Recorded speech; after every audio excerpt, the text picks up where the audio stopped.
مرحبا بكم مشاهدي قناة. إليكم الريتنج اليومي لمسلسلات يوم الأحد. فقد غاب عن المنافسة مسلسل الخفقان الذي انتهى الأسبوع الماضي، واللافت أن مسلسل بهار ورغم تغيير يوم عرضه إلا أنه تقدم هذه المرة.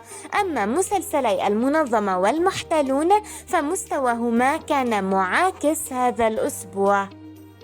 فالمركز الأول يسيطر عليه مسلسل المنظمة، حيث حصلت الحلقة الجديدة 161 على نسبة مشاهدة 6.93. لسوء الحظ شهدت تراجعا كبيرا طال جميع الفئات، ومع ذلك مستواه لا يعلى عليه وأرقامه تبقى مرتفعة حتى وإن حصلت فيها الكثير من التغيرات.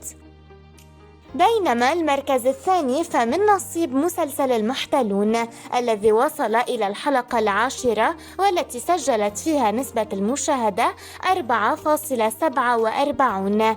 ارتفعت قليلا في فئة المجموع فقط، والمسلسل تارة يتقدم بشكل ملفت ويذهلنا وتارة يثبت على أرقام معينة، ولكنه في جميع الأحوال يتموضع في مكانة آمنة ولا توجد أي رغبة بالتخلص منه من قبل قناة ناو. أما مسلسل بهار فهو صاحب المركز الثالث والأخير، فقد حصلت الحلقة 62 الجديدة على ريتينج 3.79، وكما نرى الارتفاع اللافت والمطلوب جدا لضمان استمرار المسلسل في يوم عرضه الجديد، لأنه إذا كان الوضع عكس ذلك وإذا لم يحقق أي تقدم ففورا سيتم الاستغناء عنه وتحديد موعد لنهايته.